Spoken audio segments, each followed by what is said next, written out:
Hello, my name is Olurotimi Osha. It is 24 days since the US Israeli Iran war with the decapitation of the leadership of Iran on February 28th, 2026. And we've since suffered a disinformation campaign between Iran and US and Israelis.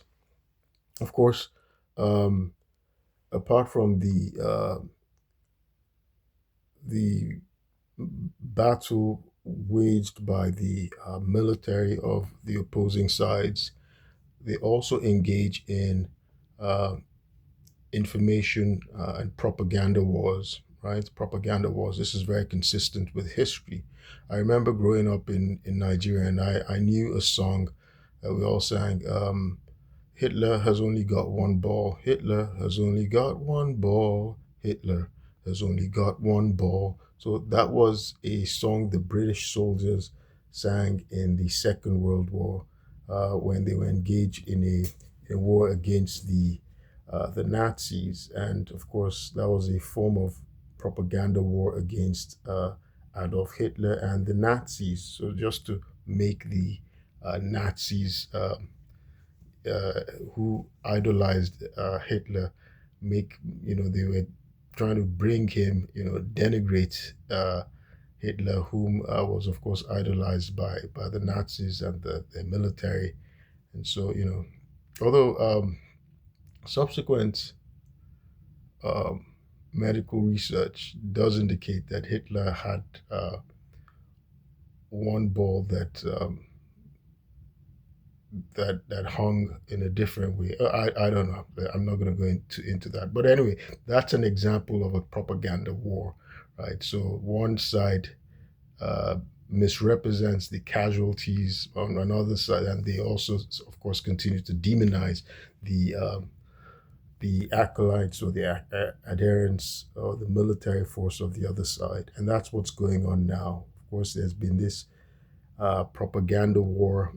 At some point, the U.S., the Israelis had said they'd completely obliterated Iran's military. They had no ability to hit back, and we've seen all the strikes. Right, America and Israel. They've had by far a heavier, wave of strikes against Iran. Estimates over 7,000 strikes or so uh, by the US, combined over 15,000 strikes. And Iran has struck back, but of course at a substantially lower rate. But what was interesting is that even after the US had said that, well, that Iran's um, military installations and capability was completely obliterated. So with their missiles, that they wouldn't have any missiles to launch, well, Iran has started firing its longest range missiles, right? It's fired a missile against Israel a few days ago, maybe yesterday or a couple of days ago, and it hit Israel with over 100 casualties, right? It hit Israel, penetrated Israel's Iron Dome that's supposed to deflect over 90% of missiles that are coming in, but it was able to penetrate. Um, there was news of an Iranian anti-ballistic missile that was fired at almost 4,000 kilometers. Thereby, it missed the uh, the UK base is at Diego Garcia by roughly by 400 miles. And so, but the thing is, that's far exceeds that the range. That's from Iran, right? The range still far exceeds the estimated 2,500 kilometer range capability of Iranian missiles. So now there's an acknowledgement that Iran does have uh, the ability to fire missiles at a 4,000 kilometer range, and there's been those concerns that it can probably hit London or a major city in Europe, including Frankfurt, because the base that was barely missed, that's the Diego Garcia base, was the equivalent range from Iran of London and and another major city. So these are the concerns. So that these uh, we're not receiving accurate information. A lot of what we're receiving is propaganda. Recently, we learned that uh, after President Trump gave a 48-hour ultimatum requiring Iran to uh, cease its blockade of the Strait of Hormuz, which was impeding um, the flow of oil. Which uh, otherwise Iran's power plants would be bombed. Uh, Iran, of course, responded in defiance, saying it would retaliate with its own bombing of power plants in Western Asia. But President Trump then subsequently announced today uh, that he was suspending uh, the threatened action and for 5 days because he was engaged in positive talks with Iran. Iran has denied and said no, that it's not engaging in any talks with the US. So we don't know who's telling the truth. So there's that back and forth, the propaganda war. And, something interesting that happened. Of course, America for decades had imposed a blockade and sanctions on Iranian oil. Recently, just a few days ago, uh, the president lifted the sanction on Iranian oil. So Iran uh, was now allowed to sell oil on the uh, in the markets, not on the black market. Of course, it's always been selling oil at a much discounted rate to China, right? About 90% of Iran's oil during the sanctions was being sold to China. But now the president lifted that sanctions. And of course, the president lifted the sanctions on Russian oil temporarily as well, allowing Russia to sell to India. But what's interesting is that Iran is taking as exchange rate, right, as its currency, right? The the That's the exchange currency, as what do they call it again? The legal tender. I mean the means for trade currency exchange that's using is the Chinese currency, Chinese yuan, which is kind of interesting instead of the typical U.S. dollar that's used for in the international markets, right? For trade and for commerce and trade. So a lot of interesting developments. President Trump, when he was asked, I saw a recent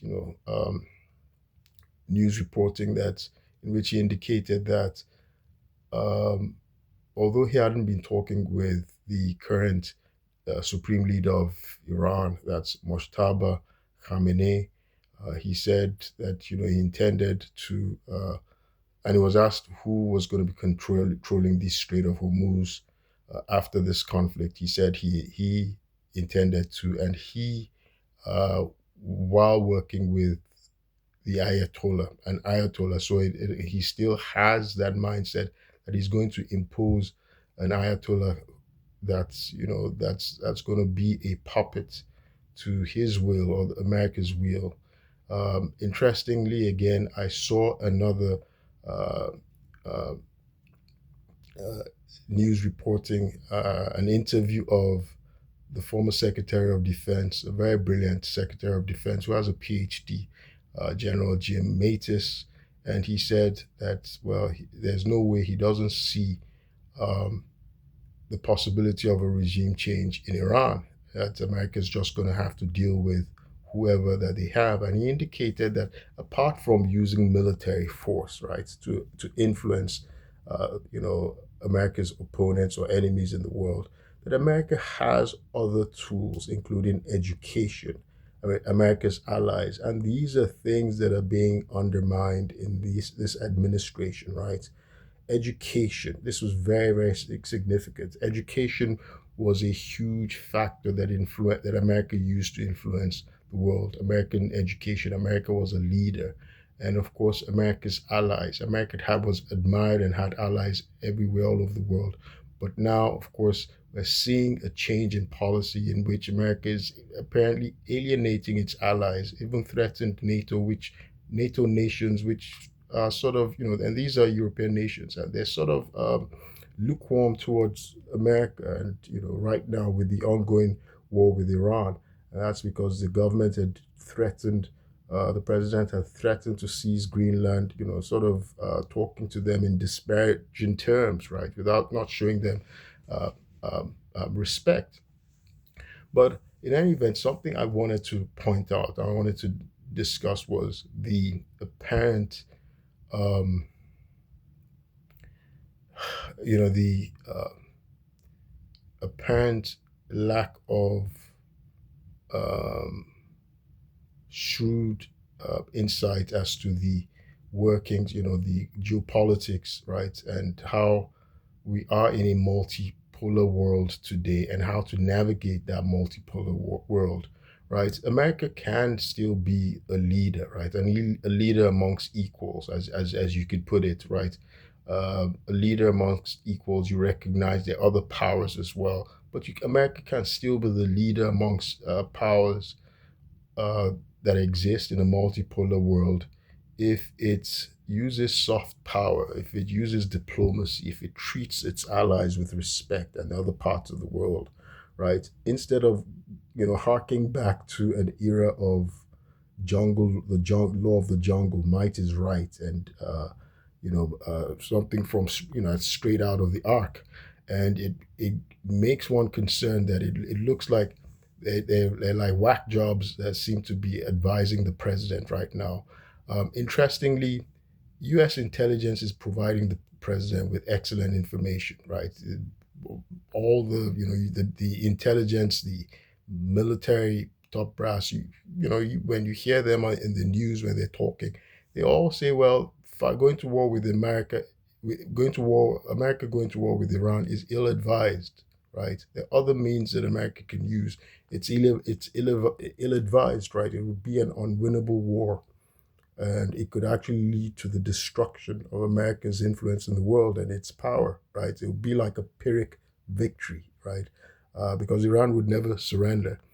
Um, and so these like whack jobs, that are clearly advising the president.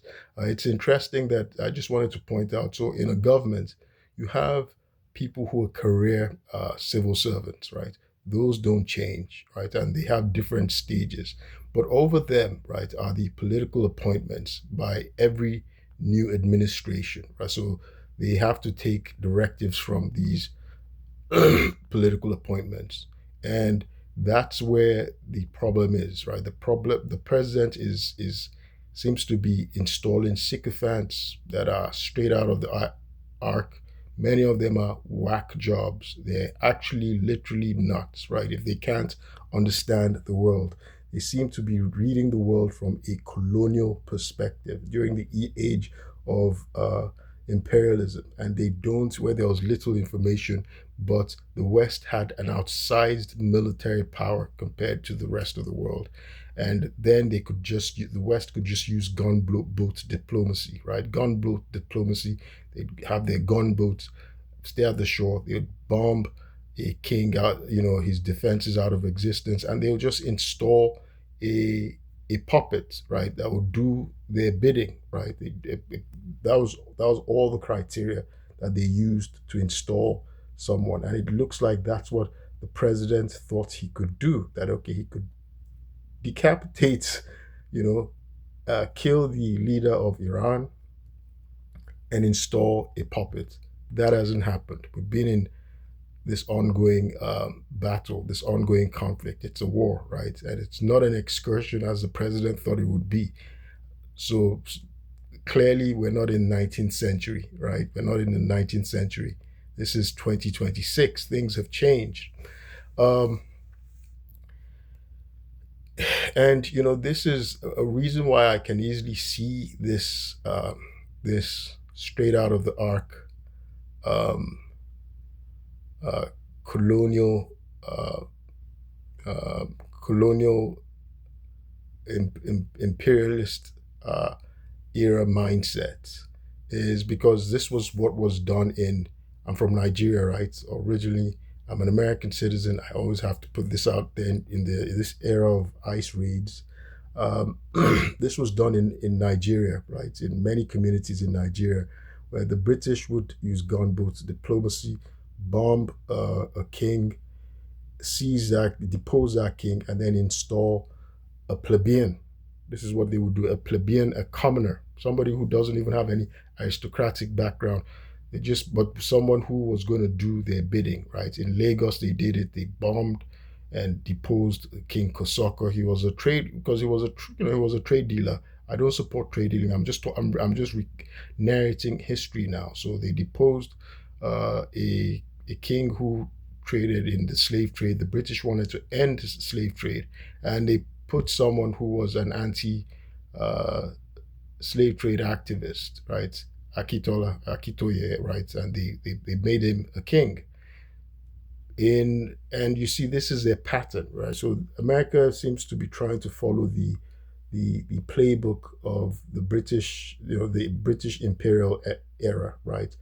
Now back to Iran specifically, they did it in Iran. Um, the Haja, the Haja dynasty, right? The Haja Shahs, the Shah Hajas, right, of Iran, they came into power in the late 18th century. They were deposed in 1925. So again, the Shahs, those are the kings of Iran, and the last dynasty that was, that had been there prior to the Pahlavi dynasty was the Khaja, right? The Khaja dynasty.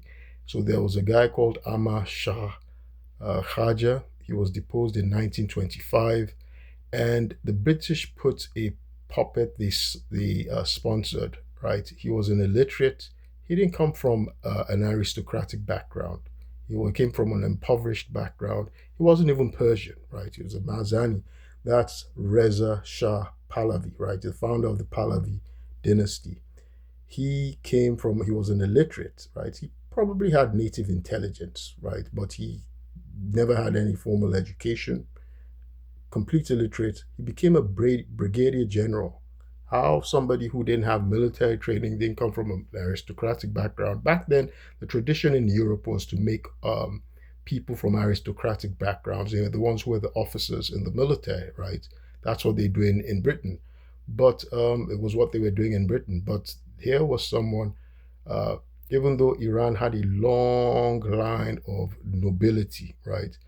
They install somebody, they sponsor this guy, Reza Shah, who had been a servant, was an orphan, no formal education, illiterate. He was a servant to a Dutch diplomat. So they make him, he goes into the military, they promote him, make him a brigadier general, right? And they sponsor him, that's a British sponsor him, to do a coup.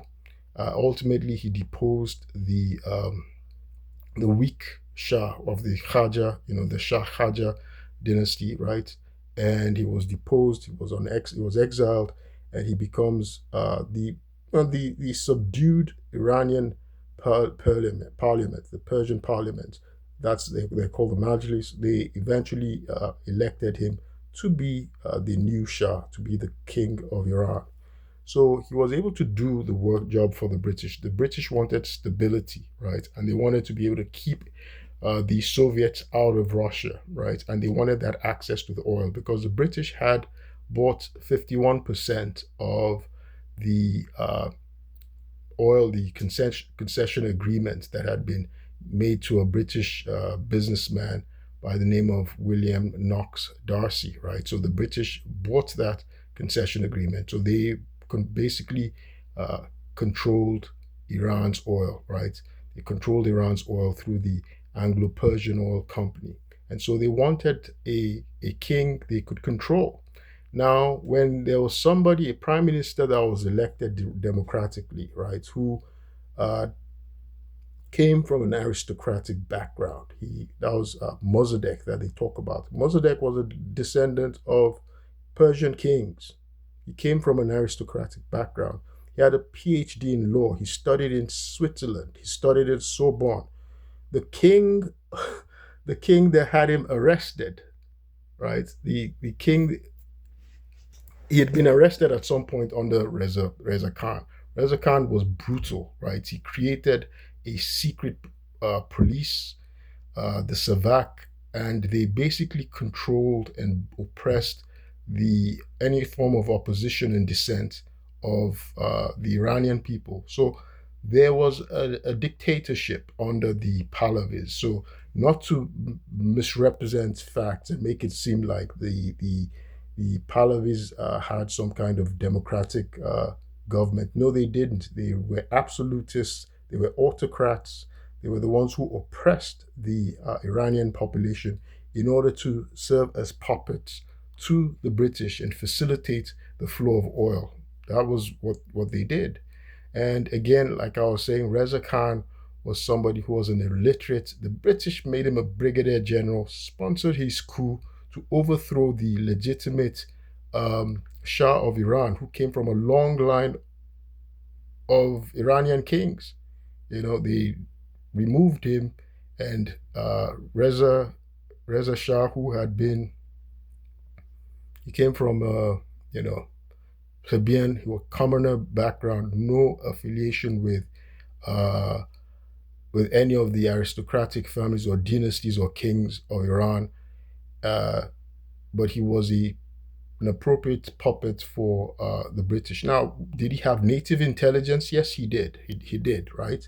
So the intelligence also has to do with genetic factors, of course, and also environment. When you go to school, you're developing your intelligence. When you get educated, go to a rigorous school or university, that's what you're doing.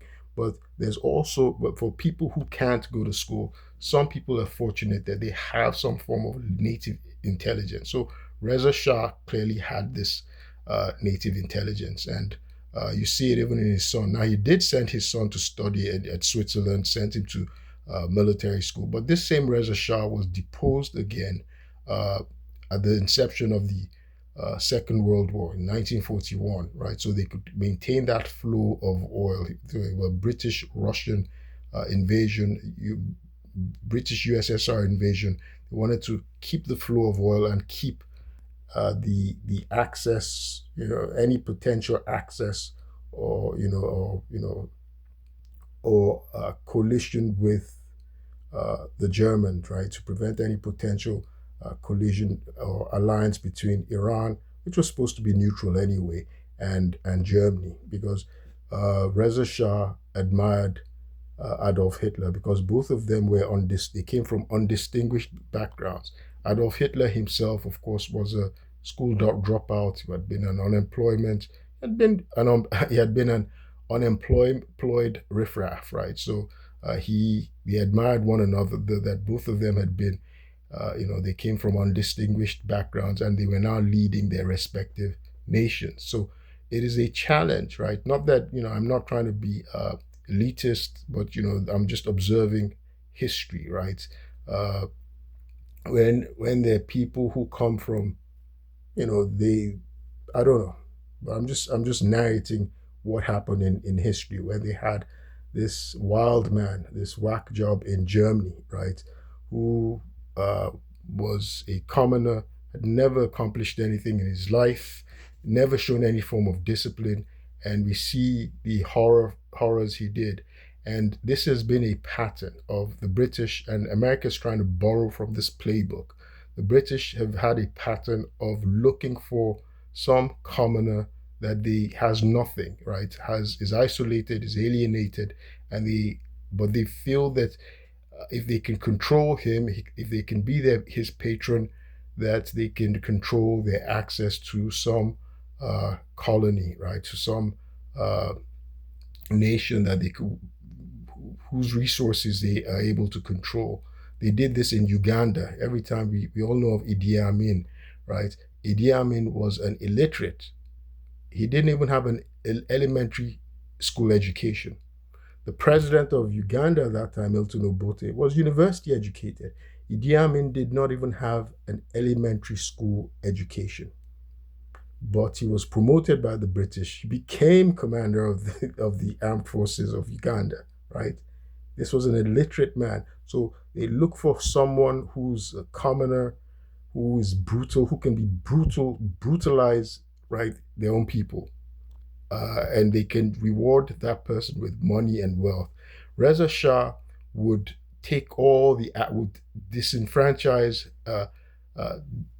appropriate the property of the aristocratic Persian families, seize their properties. By the time he was deposed in 1941, the man who had been a servant of a Dutch diplomat, who was an orphan, who was impoverished, who was illiterate, he had become the richest man in Iran.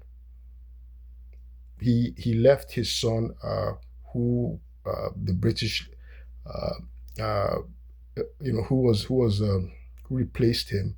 Right, he was supported by the British and the CIA, coup plotters. Right, that's Mohammed Reza Pahlavi.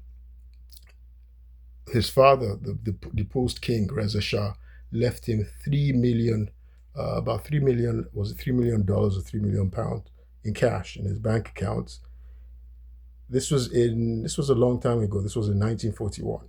In 2024 money, that's roughly $288 million, right, in cash, right, and 3 million acres of land that had oil, that had rich resources, oil, all sorts of things, raw earth minerals. Because in Iran, apart from oil, Iran has Iran has the top three largest oil reserves in the world, right? In terms of natural gas, it has the second largest natural gas reserves in the world. So it's immense. Iran's lands are immensely resourceful. So uh, I'm just talking about, today I just wanted to mention the pattern, right? The pattern of of um, of Western governments, and this appears to be what America wants to. President Trump is trying to do, trying to impose some kind of puppet on Iran, and he's got to understand the psychology of the people of Iran. It's not something that you can easily, and now a foreign power can easily do to them. The Shah Khaja dynasty was sort of like, it was the exception, not the rule, when the Russians and the British controlled um, the king of Iran. But you see from Iran's long history, Iran has the longest continuing civilization in the world, right? One of the longest, right? Continuing civilization. The other is China. So, but Iranians, yes, they've, from the time of King Cyrus the Great in the 6th century BC, before him, and he conquered the Median Empire. So they've had this long history, and they've always repelled subjugation by foreign powers. The Parthians did it against the Romans. The Romans were not able to conquer them. So the Romans just made Iran the border of the eastern border, the beginning of Iran as the eastern border of their empire, right? So and so it's interesting what General Mattis said, that that America cannot. He doesn't see it. Well, I can't predict war, because there's no 100% guarantee. Things can change, but he doesn't see the possibility of regime change in Iran. And something else that I noted, because I've done I've done videos in the past about the assassination of JFK, and there was a former CIA director named James Woolsey, who wrote a book, Operation Dragon, um, and he made claims that it was the USSR, Nikita Khrushchev, that ordered the assassination of JFK. That it was JFK who killed. It was USSR that had JFK killed. That Lee Harvey Oswald had been a KGB agent. He was a double agent, which was really, it's plain to see, because Lee Harvey Oswald, by the way, had been a U.S. Marine. He defects to Russia, and then while in Russia, he supposedly attempted suicide. That was probably the Russians, the KGB, roughing him up. That what's he really looking for? And obviously they turned him, and he comes back here. So uh, James Woolsey says that it was the Nikita Khrushchev who ordered Lee Harvey Oswald to assassinate JFK, but he changed his mind, right? But Lee Harvey Oswald continued and went ahead and did it anyway. There's strong indications that this is probably true.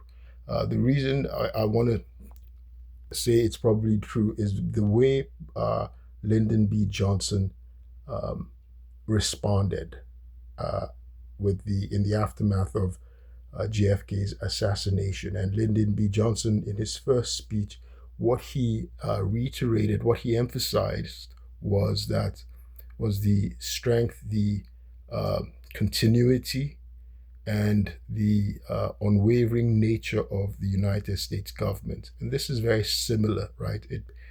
It's parallel to the way the Iranian government responded with the decapitation of its leadership. That that the Iranian government, it doesn't matter how many leaders that they kill, it will continue, right? It's entrenched. The regime is entrenched. The government is entrenched, and so when you see the government spokespeople, the government speaking about the continuity of their government, uh, it's in response to a foreign attack, a foreign decapitation attack. So when the leadership of Iran, the Iranian government, was executed, was assassinated, um, their response was to emphasize the continuity of the Iranian government, that it continues, right? That its nature is unwavering, it's unchanging. And this was exactly what Lyndon Johnson did with the assassination of JFK, right, on November 22, 1963. He his speech underscored the continuity, the strength, the unwavering nature of the United States government. So that's consistent with the argument by the former CIA director, James Woolsey, who said, well, that Lee Harvey Oswald had been instructed by Nikita Khrushchev to assassinate JFK. And of course, that was the height of the Cold War, right? There had just been the Cuban Missile Crisis, and the U.S. JFK had been trying to order the CIA assassination of um, uh, Fidel Castro, and of course, the USSR was protecting um, Fidel Castro, right?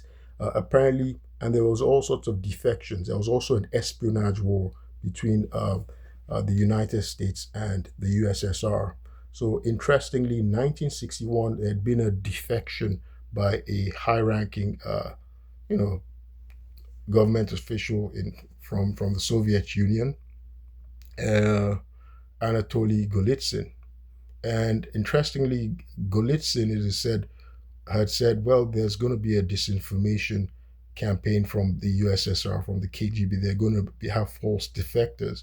And he was, interestingly, he was, there was an interview I'd seen in which um, people who'd written books on the espionage wars, indicated that he was advising the U.S. government, the CIA, to have uh, the leader of the USSR, Nikita Khrushchev, assassinated, because he was talking about plans of the infiltration of the United States government by KGB agents and and false defectors, and they would infiltrate the CIA and have this disinformation campaign in America, right? Now, a subsequent, interestingly, a subsequent defector who defected later on after Golitsyn was a guy called Yuri uh, Nosenko. And so there are all sorts of wars going on, like espionage wars, propaganda wars, disinformation going on during that era. And now we're seeing with the misinformation, disinformation that's going on in America, and especially with this ongoing U.S.-Israeli Iran war. So there's all sorts of disinformation and misinformation going on as well. The reason I brought this up was the announcement by the Iranian government of the unwavering continuity, right? The unwavering nature of the government of Iran, that its regime is established. It doesn't matter if they take out the top, that it's still continuing. The fact that the Iranian government pointed this out, underscored this, it made me realize that the speech of LBJ in 1963 following the assassination of JFK, which was basically like a mirror of what the Iranian government was saying. It appears that's the type of speech you make when a foreign government has assassinated your leader, right? So it makes the argument more compelling. That this former CIA director um, Woolsey had said that it was the USSR that actually assassinated JFK, and there's a reason why the American government, the CIA, would keep this from the public. They didn't want the public to know. Of course, the CIA had been infiltrated. In any event, yeah, I'm going to stop this here. I just wanted to point out the sort of disinformation that's been going on since this U.S.-Israeli Iran war, with the numbers, the casualties, with what's actually going on. One moment we're told that all the military weapons and facilities of Iran have been obliterated, but Iran's still firing missiles and hitting targets. They're hitting Israel, and they're still dictating terms. If America had already obliterated Iran's military capacity, why doesn't it just walk into the Strait of Hormuz? Why is America asking allies to come and support America? Why is America still very reluctant? So you see that sort of disinformation and propaganda campaign that's consistent with war. Anyway, my name is Olurotimi Osha, and I'll keep you posted. Thank you.